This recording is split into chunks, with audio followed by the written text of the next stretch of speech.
प्यारे विद्यार्थियों, राजस्थान बोर्ड का अब मॉडल पेपर देख रहे हैं हिंदी अनिवार्य का। ये पहले ही मॉडल पेपर मैंने डाल दिया था, लेकिन अभी अथवा के क्वेश्चंस भी आपके बहुत सारे कमेंट आ रहे थे, सर अथवा क्वेश्चन भी कराइए। तो इसमें अथवा पार्ट भी इंक्लूड किया गया है, ताकि आप लोगों के एग्जाम की दृष्टि से जो महत्वपूर्ण प्रश्न है वो तैयार हो सकें। और आपकी प्लेलिस्ट जो है ज़रूर विजिट करें, वहाँ पर आपको सारे इंपॉर्टेंट क्वेश्चंस मिलेंगे जो आपके एग्जाम की दृष्टि से महत्वपूर्ण रहेंगे।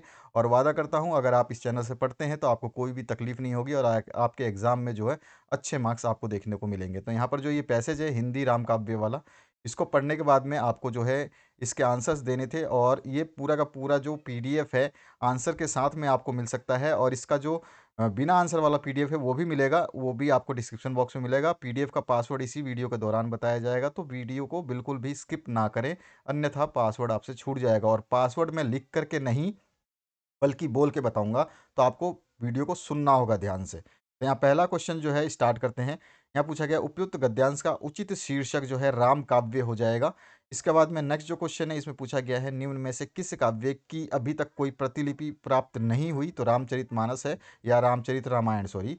उसके बाद में नेक्स्ट जो है निम्न में से कौन से काव्य रीति काल के आधार पर लिखा गया, तो राम प्रकाश जो है ये इसका आंसर हो जाएगा। इसके बाद नेक्स्ट है रामचंद्रिका काव्य के कवि जो है वो केशव है। नेक्स्ट जो क्वेश्चन है इसमें पूछा गया है निम्न में से कौन सा काव्य संवाद रूप में लिखा गया है, तो रामायण महानाटक जो है संवाद रूप में लिखा गया है।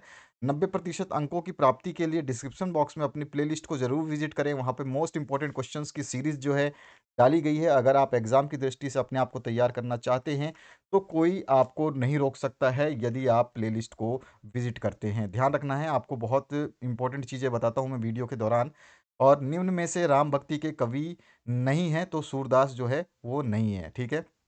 इसके बाद आते हैं नेक्स्ट क्वेश्चन की तरफ। तो नेक्स्ट जो क्वेश्चन है आपसे पूछा क्या गया है, यहाँ पर एक पद्यांश दिया गया है। पद्यांश को पढ़ने के बाद में आपको आंसर्स देने हैं। राम की माता उन्हें क्या कहती थी, उनको राजीव राजीव नयन कहती थी। उसके बाद में नेक्स्ट जो है राम की शक्ति पूजा में कमल पुष्प कौन चुरा लेता है, तो महाशक्ति चुरा लेता है। उसके बाद में राम ने किसको पराजित पराजित करने के लिए शक्ति की उस उपासना की, तो रावण को पराजित करने के लिए। दो नील कमल हैं शेष अभिराम, किन दो नील कमलों की बात कर रहे हैं, तो वो नेत्र की बात कर रहे हैं। नील कमल शब्द के में अलंकार कौन सा है, तो उपमा अलंकार है। नयन शब्द में का पर्यायवाची यहाँ पे कौन सा है, तो नेत्र आंख चक्षु जो है ये आपका पर्यायवाची कहलाएंगे नयन शब्द के। उसके बाद में नेक्स्ट जो है उसकी बात करते हैं।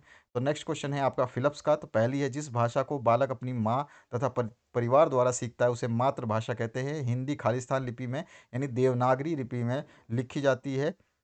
मरा घर गंगा पर है, मेरा घर गंगा पर है। यहाँ पे ये थोड़ा सा ध्यान रखना है, ये जो लिखते समय मिस्टेक हो जाती है। तो आपके पास मॉडल पेपर होगा, नहीं है तो डिस्क्रिप्शन बॉक्स में पूरा मॉडल पेपर भी दूंगा, जो कि आपका आर्ट्स कॉमर्स साइंस सभी का रहेगा उसमें, और इसका आंसर वाला मॉडल पेपर उसके नीचे दूंगा। तो आपको ध्यान रखना है। तो इसमें जो है वाक्य में लक्षणा शब्द शक्ति का प्रयोग किया गया है। शब्द जिस शक्ति से किसी शब्द के सबसे साधारण लोक प्रचलित अर्थ का बोध हो, वो अभिधा होती है। उसके बाद में मैं निज रोदन में राग लिए फिरता हूँ, उक्त काव्य पंक्ति में विरोधाभास अलंकार है। और भगवान भक्तों की भयंकर भूरी विसराइए, उक्त काव्य पंक्ति में भ वर्ण की आवर्ती हुई है, बार बार आया है। इसके कारण जो है इसमें अनुप्रास अलंकार है। उसके बाद नेक्स्ट जो क्वेश्चन है इसमें आपसे पूछा गया है निम्न शब्दों के अर्थ आपको बताना है। एप्लीकेंट मतलब आवेदक होता है, और एक्यूज मतलब होता है आरोप, ठीक है। उसके बाद में नेक्स्ट जो है आरोप या आरोपी, ठीक है। इसके बाद में संक्षिप्त शब्द के लिए जो है इंग्लिश जो है हमारा ब्रीफ शब्द होता है। इसके बाद में नेक्स्ट जो क्वेश्चन है, मेंढक मंडली का नाम जो है इंद्रसेना था। फीचर लेखन क्या है, तो किसी घटना को इस प्रकार सजीव और रोचक शैली में प्रस्तुत करना कि उसका स्वरूप पूर्णतः स्पष्ट हो जाए, फीचर कहलाता है। किसनदा की कौन सी छवि यशोधर बाबू के मन में बसी हुई थी, तो ऊपरी गाउन, जो पजामे के ऊपर जो है वो ऊपर ऊनी गाउन पहनते थे, सिर पर गोल विलायती टोपी, और पाँव में उनके खड़ाऊ थे। तो ये सब जो किशनदा की जो छवि थी ये यशोधर बाबू के मन में बसी हुई थी, इस तरह से आपको लिखना है। कौन सी बात यशोधर बाबू कभी कभी तंजिया यानी व्यंग्यात्मक मतलब कहते थे, तो उनका एक डायलॉग था, सम हाउ इम्प्रॉपर, जो हुआ होगा तथा जो हुआ होगा, ये भी दोनों हैं आदि शब्दों का यशोधर बाबू जो है प्रयोग करते थे। पहला पासवर्ड जो है यहाँ पे आप लिख लें। पहला पासवर्ड आपका हिंदी का रहेगा 28 28 28 28, ठीक है ना। 3 बार 4 बार पासवर्ड बता दिए इंग्लिश में हिंदी में। 28 जो है आपका पहला पासवर्ड रहेगा। 4 बार आपको पासवर्ड बताऊँगा अलग-अलग, चारों पासवर्ड को लिख लेना। अगला क्वेश्चन है, पाठशाला में लेखक का विश्वास क्यों बढ़ने लगा? जूझ कहानी के आधार पे बताना है। तो ये सारे आंसर्स मैंने आपको पहले ही दिए हैं, तो बार-बार मुझे इन आंसर्स को पढ़ने की आवश्यकता नहीं है। स्पेलिंग मिस्टेक कहीं पे हो तो आप देख लेना, यानी अक्षरों की त्रुटि हो तो आप देख लेना, क्योंकि हिंदी टाइपिंग में समस्या आती है, आप भी जानते हैं अच्छी तरह से। और हिंदी क्या इंग्लिश टाइपिंग, कोई भी टाइपिंग हो, एक आधा हाथ से जो है गलत जो है वर्ड जा सकता है, कोई बड़ी बात नहीं है। आप इतने समझदार हैं कि आप सब कुछ सही कर सकते हैं। जूझ पाठ आनंद यादव को के किस प्रकार के उपन्यास का अंश है, ये आपको बताना है। तो ये जो है जूझ पर एक बहुचर्चित उपन्यास, मराठी उपन्यास है, उसका एक अंश है जूझ, ठीक है। उसके बाद में लेखक को कब लगा कि उसके नए पंख निकल आए हैं, जूझ कहानी के आधार पे बताना है। तो यहाँ पर भी उसका आंसर लिखा हुआ है। मैंने पहले ही ये मॉडल पेपर कंप्लीट करवा दिया था, लेकिन बच्चों का ये कमेंट था कि सर अथवा पाठ भी कराया जाए, तो अथवा पाठ को भी हम इसमें करवा रहे हैं, इसीलिए मैं इस क्वेश्चन को ज़्यादा नहीं पढ़ूंगा। कुंवर नारायण की किन्हीं दो रचनाओं के नाम, चक्रव्यूह और आमने सामने, दो रचनाएं आप नाम लिख सकते हैं। हजारी प्रसाद द्विवेदी का जन्म कब और कहाँ हुआ है? तो 1907 में माना जाता है। उनका जन्म जो है उत्तर प्रदेश के दुबे का बलिया जिला है, छपरा गांव में, वहाँ पे हुआ था। उसके बाद खंड ब जो है, इसमें आपसे पूछा गया प्रिंट माध्यम की किन्हीं दो कमियों को आपको समझाना है। तो यहाँ से आप उसका आंसर को लिख सकते हैं। पहला पासवर्ड बता चुका हूँ, याद रखना है आपको। उसके बाद में और भी आपको 3 बार पासवर्ड बताऊँगा मैं। चारों पासवर्ड को एक साथ मिला कर के डालोगे, यानी चारों आपको टोटल 8 डिजिट एक साथ डालने होंगे, 8 अंक मिलेंगे आपको 2-2 करके। उनको डालोगे तो ये पासवर्ड से पीडीएफ खुलेगा। हिंदी में नेट पत्रकारिता पर टिप्पणी आपको बतानी है। इसके बारे में भी मैंने पहले वाले वीडियो में आपको पूरा समझाया था। खेलों की ओर बढ़ता रुझान विषय पर एक संक्षिप्त आलेख तैयार करना है। हमेशा आलेख लिखते समय आपको जो है अपनी भावनाओं को व्यक्त नहीं करना है, यहाँ पे सटीक उत्तर देना है, नहीं तो आपको नंबर है कंप्लीट नहीं मिलेंगे। अगला जो है, कैमरे में बंद अपाहिज कविता की मूल संवेदना जो है आपको बतानी है। इसमें आपको पता है कि इसके अंदर पूर्ण रूप से जो है मीडिया के ऊपर प्रहार किया गया है। तो यहाँ पर जो है आप इस पूरे जो कात्यांत को अपने लैंग्वेज में लिखेंगे, तरीके से लिखेंगे। उसके बाद में, कविता एक खेल है बच्चों के बहाने, पंक्ति का क्या आशय है, ये आपको स्पष्ट करना है। तो यहाँ पे इसको स्पष्ट किया गया है। इसके बाद में 9वां क्वेश्चन है, भगत जी पर बाजार का जादू नहीं चलता। ये भी बहुत अच्छा क्वेश्चन है और बार बार एग्जाम में आने की दृष्टि से महत्वपूर्ण है। इसके अलावा मैंने आपके इंग्लिश के most important question, letter writing और पैराग्राफ, ग्रामर सेक्शन, बहुत सारी चीज़ें कराई हैं। हिंदी के बहुत सारी चीज़ें कराई हैं।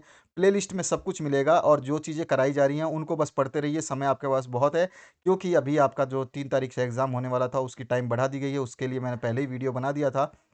जो आपका एग्ज़ाम है वो मार्च में 24 तारीख के इससे स्टार्ट किया जाएगा, और नया टाइम टेबल भी आपका जारी होगा।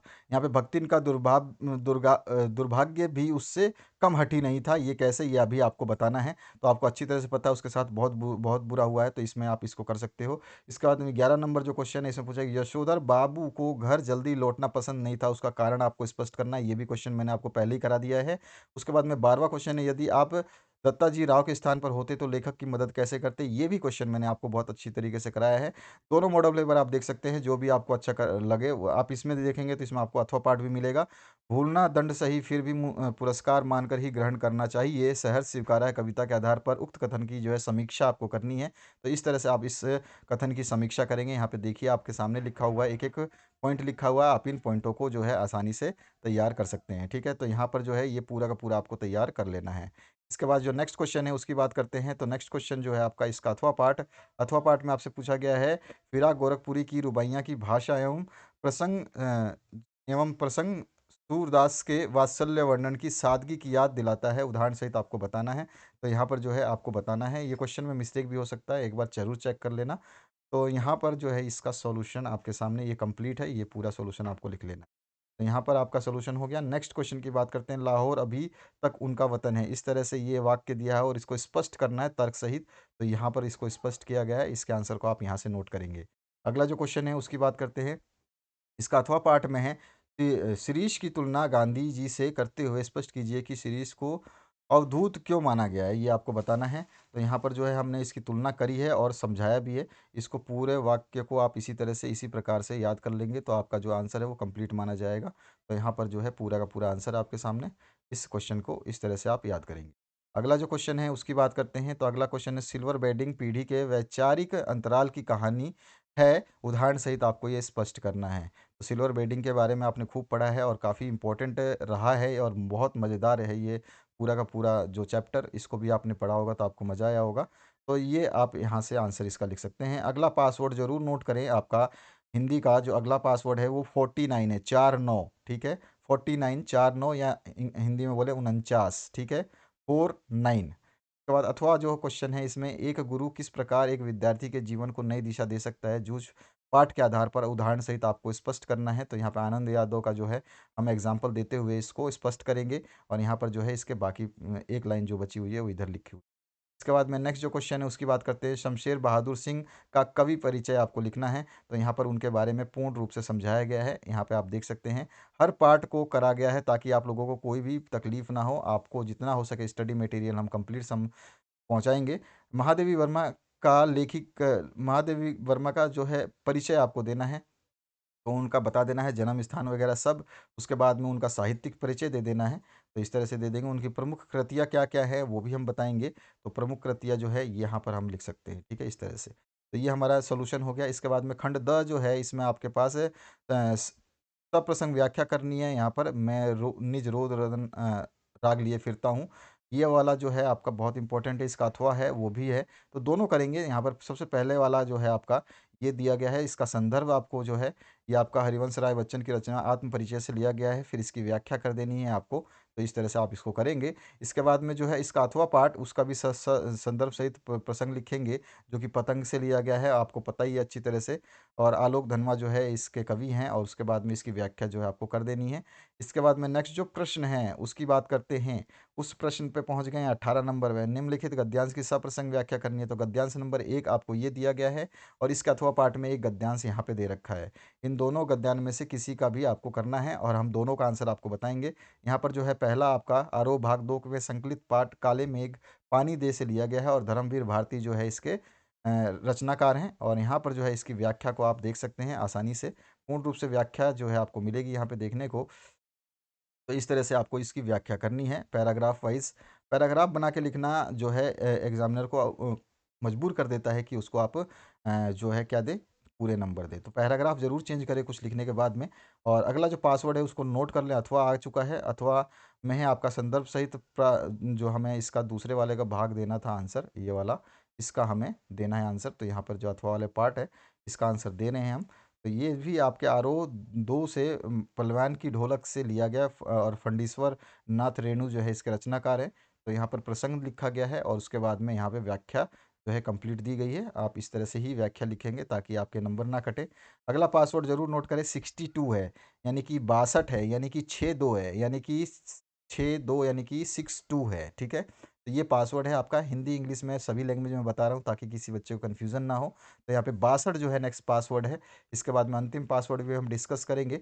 यहाँ पर जो है आपका अपने विद्यालय के लिए आवश्यक सामग्री मंगवाने हेतु आपको निवेदिता करना है, तैयार करना है। और महासचिव जो है आदमी माध्यमिक शिक्षा मंडल राजस्थान जो है आपका अजमेर, उसके ओर से रीट भर्ती परीक्षा की तिथि में परिवर्तन की विज्ञप्ति आपको देनी है। तो सबसे पहले तो हम करते हैं, जो सामान मंगवाना है ना उसकी निवेदिता बनाएंगे। तो इस तरह से आप लिखेंगे विद्यालय जो भी है जयपुर राजस्थान, डेट डाल देंगे आपकी मर्जी से, क्रमांक नंबर आपकी मर्जी से डालेंगे, निवेदिता सूचना इस तरह से आप बीच में लिखेंगे। उसके बाद में आप इस तरह से मटेरियल को तैयार करेंगे, और फिर उसके बाद में टेबुलर फॉर्म में जो है आप विवरण दे देंगे सब कुछ, और इस तरह से आपको ये जो है लिखनी होगी। और नीचे शर्तें लिख करके नीचे कोने में हस्ताक्षर जो है इस तरह से आप दिखा देंगे। तो ये आपका जो है सॉल्यूशन हो जाएगा। अब आपका जो इसका अथवा पार्ट है जिसमें इसमें आपसे क्या करना है, रीट भर्ती परिवर्तन विज्ञप्ति तैयार करनी है, तो इसको भी हम करेंगे। तो यहाँ पे जो भी है आप इस एड्रेस को इधर लिख दे या इधर लिख दे, कोई दिक्कत नहीं आएगी। तो यहाँ पे एड्रेस लिखेंगे। एड्रेस लिखने के बाद में सॉरी, ये तो आपका ऊपर वाले का ही पार्ट है, यहाँ हस्ताक्षर और यहाँ पे क ख ग घ जो भी प्रधानाचार्य जो भी आप नाम यूज़ करना चाहते हैं यूज़ कर लें। इसका अथवा पार्ट का जो है माध्यमिक शिक्षा बोर्ड राजस्थान अजमेर वाला जो है हमारा वो है, इसमें क्रमांक नंबर डालेंगे, विज्ञप्ति डालेंगे, दिनांक डालेंगे यहाँ पे, और उसके बाद में उस पूरी विज्ञप्ति के बारे में यहाँ पर लिख देंगे। ठीक है, इस तरह से ये हमारा जो है कंप्लीट हो जाएगा आंसर। इसके बाद में 20 नंबर जो क्वेश्चन है, वैश्विक महामारी, राजस्थान की सतरंगी संस्कृति, महिला सशक्तिकरण, पेट्रोल एवं डीजल की बढ़ती कीमतें, सब देखेंगे। सबसे पहले वैश्विक महामारी, ऑनलाइन शिक्षण, ठीक है, इसके बारे में पूर्ण रूप से सतर्क तरीके से हमने जो है यहाँ पे सॉल्यूशन कराया है, इसको देख सकते हैं। यहाँ पर ये दूसरा पैराग्राफ है। सारे पैराग्राफ पढ़ लेना, क्योंकि ये सारी चीज़ें मैंने करवा रखी है, तो बार-बार आपको ये चीज़ मैं पढ़-पढ़ के बताने वाला नहीं हूँ, क्योंकि हमारे पास समय की बहुत कमी है। शायद आपको समय का अंदाज़ा नहीं है कि आपको समय कितना कीमती है, लेकिन मुझे पता है कि मेरा समय कितना कीमती है। तो यहाँ पर जो है आपका ये वाला पार्ट जो है यहाँ पे आपको देखने को मिलेगा। दूसरा जो है भारतीय संस्कृति के बारे में आपको बताना है, तो भारतीय संस्कृति का प्रस्तावना, भारतीय संस्कृति क्या है उसके बारे में, और यहाँ पे संस्कृति की विशेषताएँ, बहुत सारी चीज़ें जो है हम लिख सकते हैं। तो यहाँ पर आप देख सकते हैं, इनको पढ़ लीजिए, एक बार ज़रूर पढ़िए, ताकि कभी भी आपसे चूक ना हो। और इस टाइप की कोई भी ऐसे मान लो यहाँ पे 4 दिए हैं, इस 4 में से कोई एक आ गया तो आप क्या करोगे, और बाकी दूसरे आ गए तो क्या करोगे? तो ये सारी चीज़ें आपको चारों के चारों पढ़ने चाहिए। यहाँ पे अतिथि सत्कार है, साहित्य एवं कला प्रेम वगैरह सब है, तो ये सब इसमें आप लिख दो। इसके बाद में हम त्योहारों का कैसे मनाते हैं, धार्मिक प्रवृत्तियाँ क्या रहती है, संस्कृति का अनुभव प्रभाव कैसा रहता है, ये सारे के सारे आधुनिक प्रभाव जो है हम बता देंगे। इसके बाद में तीसरा जो हमारा निबंध था वो है महिला सशक्तिकरण के बारे में। तो महिला सशक्तिकरण का बहुत ज्वलंत मुद्दा है, आज की डेट में महिलाओं को बहुत सम्मानित रूप से जो है आगे बढ़ने का मौका मिल रहा है। और वो चीज़ हमें बार-बार ये चीज़ें हमें लिखनी होगी और हमें समझना भी होगा। तो यहाँ पर आप देख सकते हैं पूरा महिला सशक्तिकरण के बारे में बताया गया है, और इसका जो बचा हुआ पार्ट है यहाँ पर आ जाएगा। इसके बाद में चौथा जो पार्ट है, आपको पता है पेट्रोल और डीज़ल की समस्याएँ तो ऐसी बढ़ी हुई हैं कि पूछो ही मत, कम तो हो नहीं रही हैं, बढ़ती जा रही हैं लगातार। तो यहाँ पर जो है इस तरह से आप इसके आंसर को लिख देंगे, तो आपका जो है कमाल का जो है आपका आंसर हो जाएगा, ठीक है? तो इस तरह से आप जो है आंसर लिखेंगे। पैराग्राफ ज़रूर चेंज करिए हमेशा। पैराग्राफ चेंज करने से ही जो है आपके जो राइटिंग है उसमें जान आ जाती है, तो इन सब चीज़ों को आप लिख दोगे, और इस तरह से आप जो है कंप्लीट आंसर देने के बाद में जो है आप अब यहाँ पे ख़त्म करोगे। तो ये आपका जो है पूरा हिंदी अनिवार्य का सॉल्यूशन मैंने बताया। एक-एक पॉइंट बता दिया, कहाँ पे क्या चीज़ है, कैसे लिखना है, क्या चीज़ होती है, और अंतिम पासवर्ड जो है उसको नोट करिए, वो है आपका 35, यानी कि 35 जो है आपका अंतिम पासवर्ड है। इस वीडियो के अंदर 4 बार मैंने अलग-अलग पासवर्ड बताए हैं, इन सभी पासवर्ड को डालोगे एक साथ में, तो आपका जो पीडीएफ है वो खुल जाएगा। तो आशा करता हूँ इस वीडियो से आप लोगों को हेल्प मिली होगी। अपने दोस्तों के साथ में शेयर, लाइक और सब्सक्राइब करना बिल्कुल भी ना भूलें। अन्यथा आपसे और आपके दोस्तों से चूक हो सकती है, क्योंकि मैंने जो इम्पोर्टेंट मटेरियल डाले हैं ये कहीं भी नहीं मिलेंगे। आपको बहुत सारे चैनल देखने के लिए मिल सकते हैं, लेकिन पढ़ाने वाला कोई चैनल ढंग से नहीं मिलेगा। जो एग्ज़ाम की दृष्टि से आपको महत्वपूर्ण प्रश्न बताए वो नहीं मिलेगा, विद सॉल्यूशन बताए वो नहीं मिलेगा। आपको केवल एक्सीलेंट के डेस्क वर्क के जो मॉडल पेपर्स हैं उनको दिखाने वाले बहुत सारे चैनल मिल जाएँगे, लेकिन सॉल्यूशन बताने वाला कोई चैनल नहीं। तो आशा करता हूँ इस वीडियो से आप लोगों को हेल्प मिलेगी। वीडियो देखने के लिए बहुत-बहुत धन्यवाद।